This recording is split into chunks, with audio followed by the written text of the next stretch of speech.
Au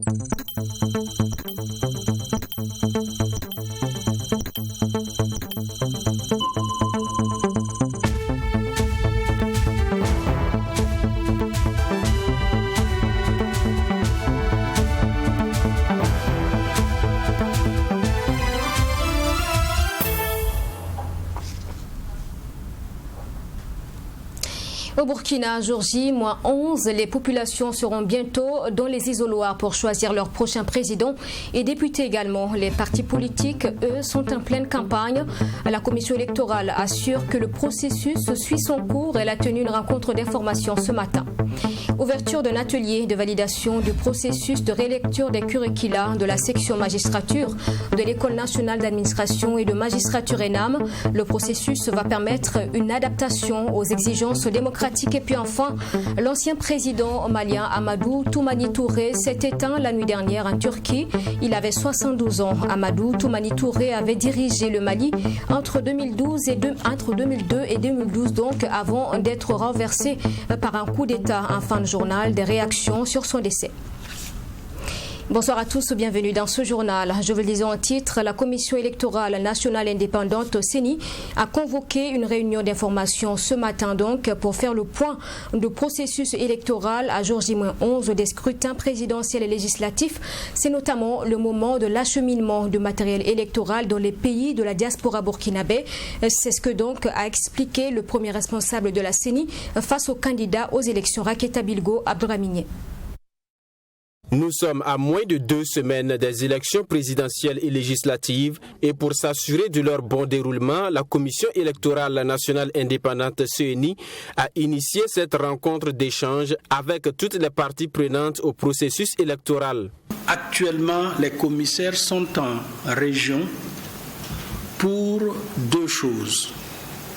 Pour former les formateurs des membres du bureau de vote et pour participer à la désignation des membres des bureaux de vote. Nous avons, à titre de rappel, y compris l'extérieur, 21 155 bureaux de vote. À l'extérieur, nous avons 68 bureaux de vote. Donc, si vous enlevez les 68 dans les 21 155, vous avez le nombre de bureaux à l'intérieur du pays. Donc, nous sommes en train de choisir les membres des bureaux de vote et nous allons procéder à leur formation pour être prêts. Pour le vote des Burkinabés de l'étranger, la CENI rassure que des dispositions sont prises pour permettre à la diaspora burkinabé de voter le 22 novembre prochain. Nous avions projeté envoyer les kits pour l'extérieur le 14, mais le contrat que nous avons avec DHL, qui est notre partenaire pour nous aider, DHL vient de nous informer ce matin qu'il faut que nous le fassions demain.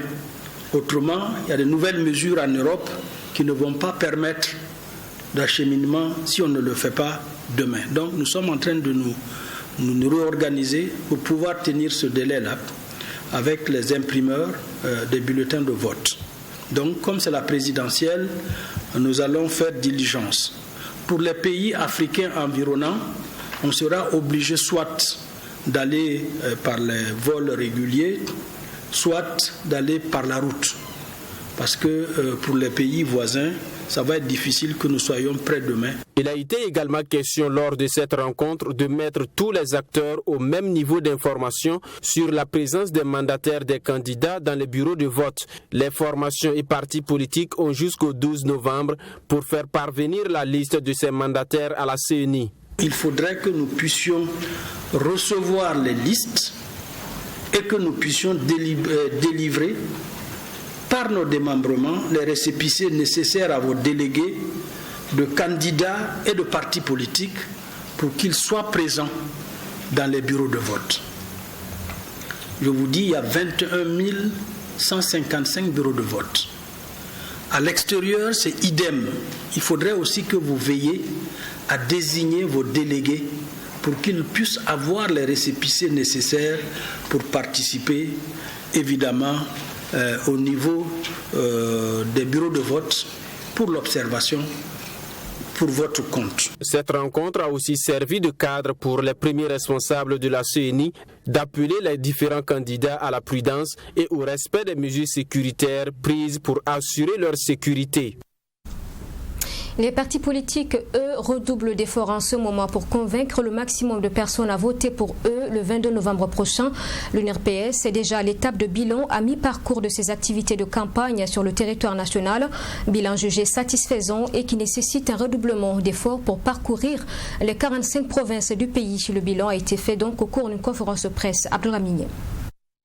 À mi-parcours de la campagne électorale, l'UNIRPS, Union pour la Renaissance, parti sankariste, se réjouit des actions déjà menées sur le terrain. 6 provinces ont été parcourues par le Bureau national de campagne, chose qui a permis au parti d'évaluer le niveau de satisfaction des populations des 5 années de gestion. Pour la 8e législature, l'UNIRPS estime qu'il faut un parlement sankariste pour répondre aux besoins des populations. Notre programme de campagne nous a déjà conduit à faire un certain nombre de provinces stratégiques. Les populations, par exemple, ont salué quand même les réalisations effectuées au cours de ce quinquennat, mais naturellement, il y a toujours donc des besoins en termes d'infrastructures scolaires, sanitaires, d'infrastructures liées par exemple à l'eau et surtout aux routes. Ça, c'est évident qu'en 5 ans, on n'a pas pu, par exemple, réaliser toutes ces questions-là. Mais il reste entendu que l'espoir donc est permis. Le parti déplore tout de même des propos inappropriés de la part des responsables de partis politiques en campagne. Il invite tous les Burkinabés à faire prévaloir l'intérêt national afin que la politique ne soit pas une source de division. C'est vrai qu'il y a des pics que nous entendons par-ci par-là, mais nous appelons en tant que parti de paix et de démocratie, nous appelons donc les uns et les autres à la tempérance, à faire en sorte que le vivre ensemble, la fraternité, la famille puisse être en tout cas la ligne conductrice, parce que la campagne passe, mais ces valeurs-là demeurent entre nous. Compte tenu de la situation sécuritaire, l'UNIRPS invite les partis à la vigilance et au respect des mesures sécuritaires. Pour les responsables du parti, leur candidat Roch-Marc Christian Kaboré a déjà pris de l'avantage sur ses adversaires et l'UNIRPS entend avoir un groupe parlementaire au sortir de ces élections. Et à Dori, dans le Sahel, le candidat Roch Kaboré a évoqué la question de l'insécurité qui est une réelle préoccupation dans cette partie du pays. Le président sortant a appelé à l'union pour vaincre le terrorisme. Image du meeting avec notre envoyé spécial Maxime Jodbombara. Après l'Est, le centre-Est, le centre-Sud, c'est au tour du Sahel d'accueillir le candidat Roch-Marc Christian Kaboré pour la deuxième étape de sa campagne électorale. Arrivé ce mardi 10 novembre à Dori, chef-lieu de la région, le candidat Roch-Marc Christian Kaboré s'est d'abord entretenu avec les forces vives. Il était question justement de présenter le bilan de ces 5 années de gestion du pouvoir et recueillir les préoccupations de ces populations. C'est d'abord la question liée à la sécurité. Il faut vraiment trouver urgemment les réponses adéquates à ce phénomène qui du reste ne concerne pas que la région du Burkina et du Sahel seulement, ni notre pays seul. Les autres préoccupations, c'est lié à la réalisation d'infrastructures, des retenues d'eau, des barrages, des routes. Et la question de l'éducation s'est aussi invitée au cours de cette rencontre. Après la rencontre avec les forces vives, le candidat Roch-Marc Christian Kaboré a tenu son 5e meeting depuis le lancement de sa campagne à Bobo-Dioulasso.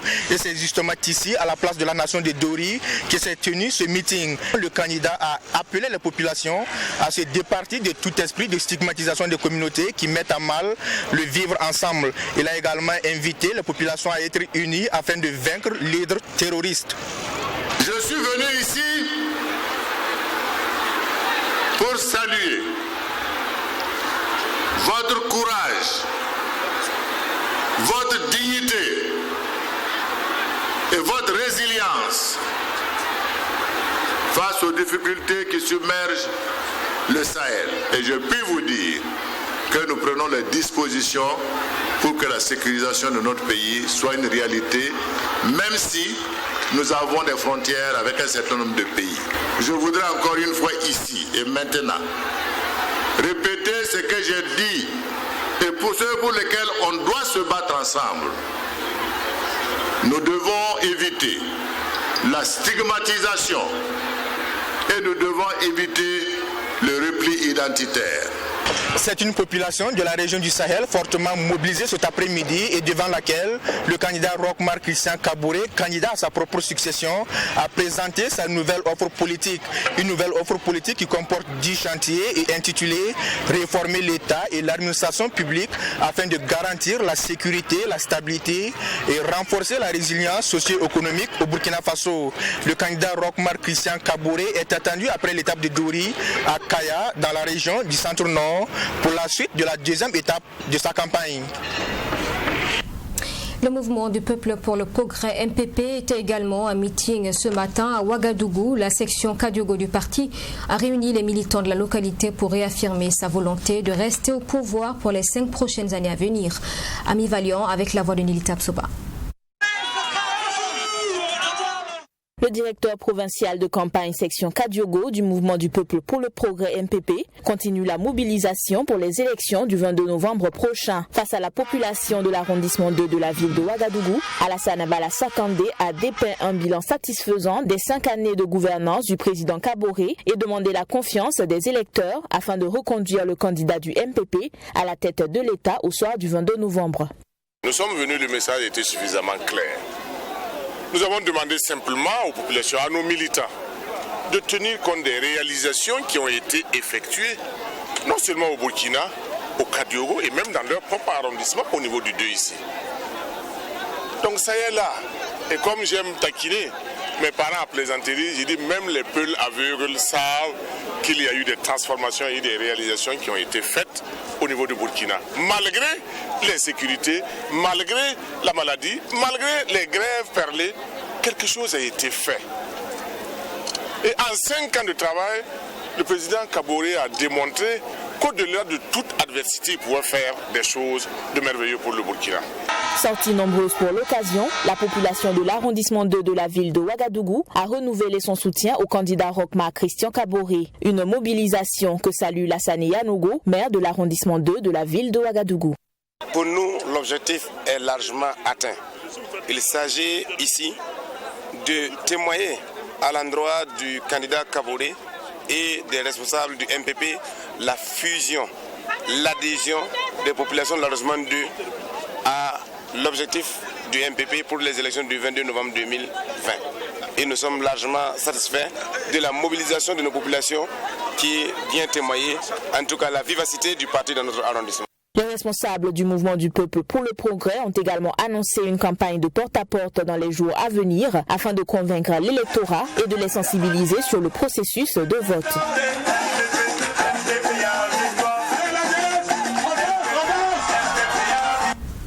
Le candidat du MPP en tête de liste aux législatives dans la province du Kourouégo, le ministre Alpha Bari, est allé à la conquête de son électorat de New dimanche dernier. Alpha Bari a invité les populations à se manifester fortement pour son parti le 22 novembre prochain. Sanata Serré.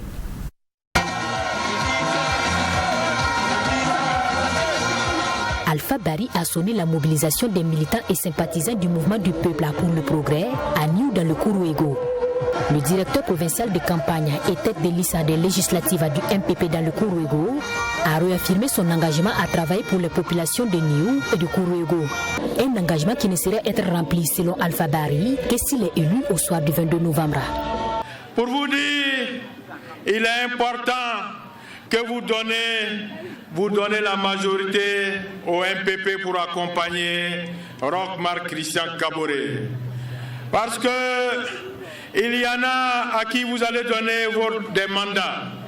Vous avez vu le mandat des maires que nous avons donné à certains, ce que c'est devenu. Alors, il y en a qui vont prendre vos dossiers et arriver à Kilouin, les dossiers vont tomber. Ça ne va pas arriver dans le bureau.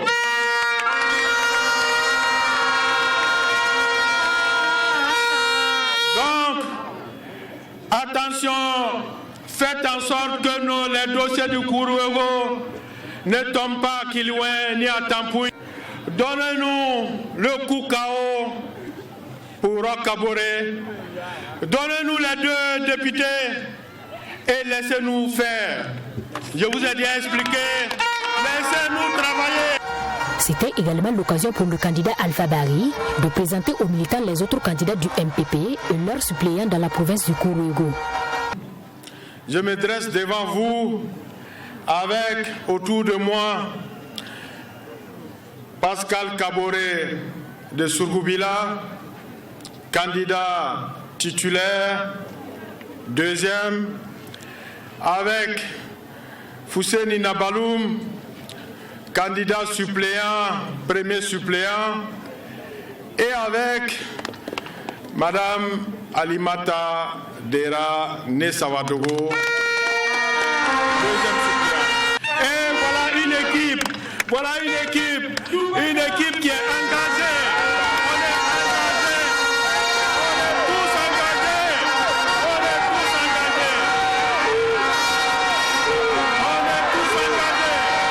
Et pour finir, la position du candidat Roch Marc Christian Kaboré sur le bulletin de vote a été présentée à l'électorat. Rendez-vous a été donné aux populations de Niou dans les bureaux de vote à Boussé et à Zignaré pour le suffrage présidentiel et législatif. Et pour sa part, le CDP était dans le Kénidougou. Le candidat présidentiel du parti a promis de redonner à la ville de Orodara de la beauté et de la valeur. Il dit également prévoir d'importants projets d'appui donc dans la production et la transformation du potentiel agricole de Orodara, également le désenclavement de cette ville. Edi Komboego promet, s'il est élu président, de bitumer le tronçon Banfora-Orodara. Envoyé spécial Michael Toukré. Le président du Congrès pour la démocratie et le progrès, Edi Komboego, est arrivé dans le Kénidougou à Orodara, à 85 km de Bobo-Dioulasso, ce 8 novembre. Sur la place du meeting, des militants venus écouter leurs champions. L'ancien parti majoritaire veut reconquérir le pouvoir d'État et faire de la cité du Verger un pôle économique. Je prends l'engagement devant vous de refaire la route déjà faite par Blaise Compaoré et laisser détruite. Pour désenclaver complètement cette zone, il faut faire la route, le goudron entre Banfora et ici. Banfora Orodara sera goudronné. Notez-le, 5 ans je vais le réaliser. Et à Orodara, Edi Komboego prend des engagements pour le développement de la province. Crise sécuritaire, une économie qui connaît un ralentissement. Selon l'homme politique, le Burkina Faso se porte très mal. Dans le Kénidougou, selon la représentante des femmes du CDP, la pauvreté s'est accentuée sous le régime Kaboré. Aujourd'hui, tout le monde voit la galère. Tout le monde voit la galère. Il y a la faim, il y a la guerre. On en a marre de ce gouvernement parce qu'ils n'ont rien foutu pour nous. Et regardez le seul goudron que Blaise a fait pour nous. Vous avez pris l'axe, vous êtes venus. Et comment vous avez vu le goudron? Le goudron, ça date de combien? Depuis 96. Les jeunes qui sont là, ils chôment beaucoup. Des barrages, des retenues d'eau pour que les enfants puissent faire des pommes de terre. Beaucoup d'eau coule au Kénidougou ici. Mais l'eau va où? Je vous dis que c'est l'homme de la situation. La question de la réconciliation nationale est aussi l'une des priorités dans le programme de gouvernance du candidat du Congrès pour la démocratie et le progrès. Une réconciliation qui passe nécessairement par le retour des exilés politiques. Quant à la stabilité du Burkina Faso, le candidat du CDP dit s'engager dans la voie de la diplomatie pour faire taire le crépitement des âmes une fois élu comme président du Faso. Le bureau provincial du Nouveau Temps pour la démocratie NTD est un meeting à sigler dans le Boulkiemde face aux électeurs. Donc les candidats aux législatives ont fait de grandes promesses. Ils vont satisfaire les différents besoins de développement des populations de la localité s'ils sont élus. Nadine Zongo.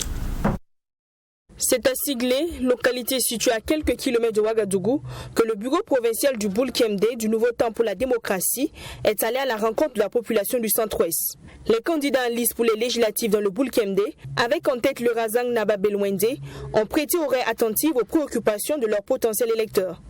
Difficultés d'accès à l'eau et chômage sont les difficultés relevées par les jeunes et les femmes.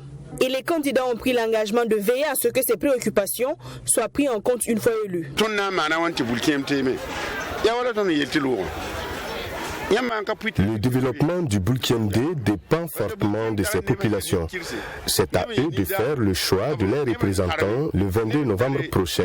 Je sais qu'ici, dans la province du Boulkemde, il y a des personnes intègres et justes qui peuvent défendre leurs causes. Je souhaite que la population fasse le bon choix. En tout cas, nous, si nous sommes élus, nous ferons tout notre possible pour que les préoccupations relevées ici soient prises en compte par le gouvernement. Que je voudrais juste dire aux femmes de Siglé que nous sommes engagés. Nous sommes engagés avec elles pour la victoire. Et nous avons fait le même choix du NTD parce que nous avons confiance au NTD. Donc ensemble, nous pensons que nous aurons la victoire si nous nous tenons par la main, si nous travaillons ensemble. Et après la victoire, nous pensons aussi que nous allons pouvoir cheminer ensemble pour pouvoir, en tout cas, regarder de près les difficultés que les uns et les autres ont et pouvoir véritablement travailler au bien-être de chaque personne et de toute la population en général. Tour à tour, les représentants des jeunes et des femmes ont sonné la mobilisation des populations. Ils promettent en outre de continuer dans cette lancée jusqu'au soir du 22 novembre. Une occasion saisie par le bureau provincial pour inviter les populations à voter le candidat du MPP à la présidentielle du 22 novembre. Présidentielle là,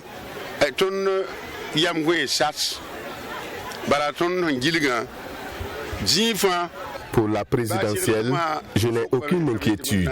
Le président Roch-Marc Christian Kaboré sera reconduit. La population de Siglé nous a rassurés qu'elle ne votera que le candidat du MPP. Pour le vote des députés aussi, nous avions confiance que les habitants du Boulkemde voteront les candidats du NTD. Nous leur avons fait comprendre que le changement vient d'eux et je crois que c'est un message compris par ces derniers. À ce rendez-vous avec la population, les membres du bureau provincial ont également pris le temps d'expliquer aux populations le processus de vote. Hier à Koudougou, ouverture d'un atelier de validation du processus de rélecture des curricula de la section magistrature de l'École nationale d'administration et de magistrature ENAM. Les travaux vont s'éteindre jusqu'au 14 novembre prochain. La rélecture va permettre à la section magistrature donc de l'ENAM de disposer de curricula révisités, adaptés et conformes aux exigences démocratiques. Sanata Serré. Ces cadres issus de l'École nationale d'administration et de magistrature ENAM, du ministère de la Justice et des universités, vont au cours de cet atelier révisiter et adapter le curricula de la session magistrature de l'ENAM, et ce pour une période d'au moins 5 ans. Ils vont aussi procéder durant ces 6 jours de travaux à la mise en œuvre effective des 10 curricula.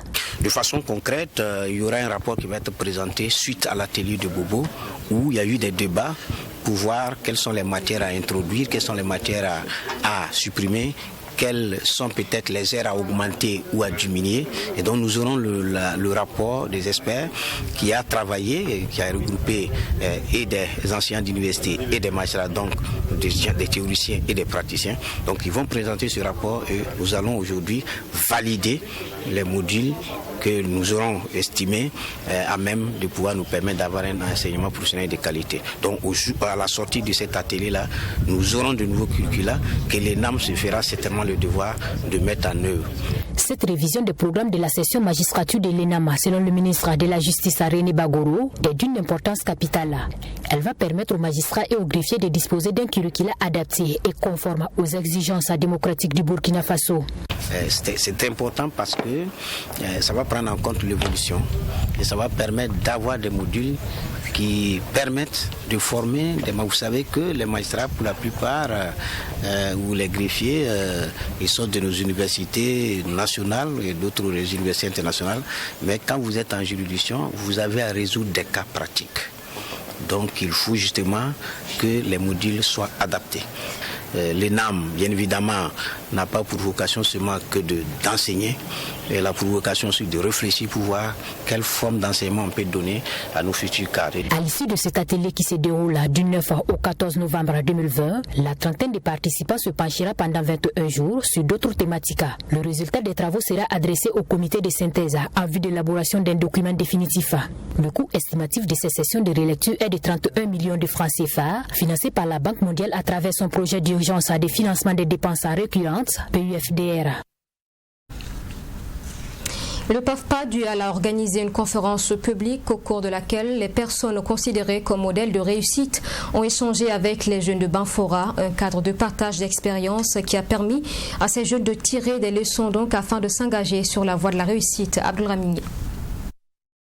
Plateforme d'échange du Conseil national du patronat burkinabé, la tribune jeunesse a offert l'opportunité aux jeunes d'échanger avec des success stories. Pour cet acte 3 de la première édition de la tribune jeunesse, les jeunes de la région des Cascades ont échangé avec des modèles de réussite tels que Seydou Diakité, premier vice-président du patronat burkinabé, et Minata Kone, PDG de la société de transformation industrielle de l'Anacarde au Burkina Faso. Ces derniers ont partagé leur parcours entrepreneurial avec la jeunesse. Oui, mon parcours n'a pas été simple, ça a été un parcours émaillé de haut et de bas, mais quand même un parcours de persévérance, d'endurance, de beaucoup de courage. Je voudrais dire aux jeunes de ne pas être trop pressés. On ne peut pas se lever aujourd'hui et mettre une entreprise en place et avoir de l'argent demain. Bon, vraiment, je n'en ai pas vu, je n'en ai pas rencontré. Les participants disent avoir tiré profit de ce cadre d'échange qui leur permettra de réussir leur projet. Ils ont promis mettre en pratique les conseils qui leur ont été prodigués. Ce qui m'a plu, c'est que quand Madame a parlé, elle nous a montré comment faire pour pouvoir réussir. Donc, elle a dit que pour pouvoir réussir, il faut avoir le clan, la fleur, pour pouvoir plus réussir, il faut être comme elle. En tout cas, ça nous a plu. Et puis nous aussi, on va faire de notre mieux pour pouvoir devenir comme elle aussi. Selon les initiateurs de cette rencontre, l'objectif est d'améliorer l'insertion professionnelle des bénéficiaires. Nous savons que tout le monde ne peut pas entreprendre, mais le programme a inscrit une contribution, ou du moins que 8% des jeunes puissent être accompagnés dans la création d'entreprises. Notons que le PAFPA Dual a enregistré 6500 inscrits aux formations dans les 6 régions d'intervention, dont plus de 500 inscrits dans la région des Cascades. Ces formations visent à encourager l'entrepreneuriat et booster ainsi le secteur privé. Et le sport dans ce journal, finale de la 2e édition de la Coupe Maracana, Burkina triomphale. Elle a opposé, vous le verrez dans le prochain reportage, l'équipe de Sougrinoma en maillot noir à Derasport en bleu. D'entrée de jeu, l'équipe de Sougrinoma va imposer plutôt sa suprématie sur le terrain en s'offrant plusieurs occasions de but, mais sans jamais atteindre le fond des filets, car confronté à une défense solide de ses adversaires. Le match va se poursuivre ainsi jusqu'à la pause, donc sans qu'aucune équipe ne prenne le dessus. Saint-Gercouma et Sanata Serré. C'est parti pour la 2e édition de la Coupe Maracana du Burkina triomphale qui oppose ici Sougrinoma en maillot noir et Derasport en maillot bleu. D'entrée de jeu, l'équipe de Sougrinoma va imposer sa suprématie sur le terrain en s'offrant plusieurs occasions de but, mais sans jamais atteindre le fond des filets, car confronté à une défense solide de ses adversaires. Le match se poursuivra ainsi jusqu'à la pause, sans qu'aucune équipe ne puisse marquer de but. Au retour des vestiaires, c'est une équipe à Derasport, prête à tout pour remporter la coupe. Elle change donc des tactiques de jeu. Un changement qui leur profitera par l'ouverture du score en fin de match. Et c'est par 1-0 en faveur de Derasport que le match a pris fin. Nous avons gagné parce que nous avons travaillé à l'entraînement. On a beaucoup travaillé à l'entraînement. Donc, au jour du match, on a prouvé que non, on a bien travaillé. Voilà. Au niveau du match de l'équipe adversaire, vraiment, ils sont forts. Je vois leur niveau un peu élevé. Voilà. Mais malheureusement, ils ont pris une défaite. Les encourage très bien. Cette coupe est une initiative de l'Association des jeunes patriotes pour la conscientisation et le travail au service du développement. À travers ce maracana, cette association entend encourager la bonne entente entre les populations, surtout en cette période de campagne électorale. Nous avons remarqué que le sport, c'est un facteur de cohésion sociale qui rassemble beaucoup les jeunes. Donc c'est dans cette optique qu'on a voulu, à travers le football et la jeunesse, promouvoir la paix et la conscientisation, le civisme et beaucoup de valeurs. Et donc c'est pour ça qu'on a lancé le tournoi Maracana Burkina Triomphal. Et cette année, nous sommes à la 2e édition. Donc globalement, nous pouvons dire que sur les 2 années, ça s'est bien passé.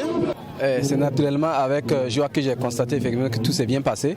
Je suis satisfait, non seulement du fait que ça s'est bien passé, mais aussi de la mobilisation. C'est vraiment une mobilisation des grands jours et je ne puisse que m'en réjouir. L'équipe victorieuse remporte ainsi un lot de maillots, le trophée et une enveloppe financière de 75 000 francs CFA.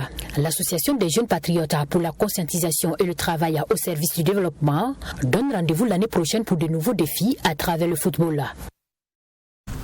Et dans le reste de l'actualité, Amadou Toumani Touré a s'est éteint la nuit dernière à l'âge de 72 ans. L'ancien président malien est décédé en Turquie des suites d'une opération du cœur. Il avait dirigé le Mali de 2002 à 2012 avant d'être renversé par un coup d'état militaire. Notre correspondant Bourema Soulou a recueilli des réactions de quelques personnes qui ont côtoyé l'homme.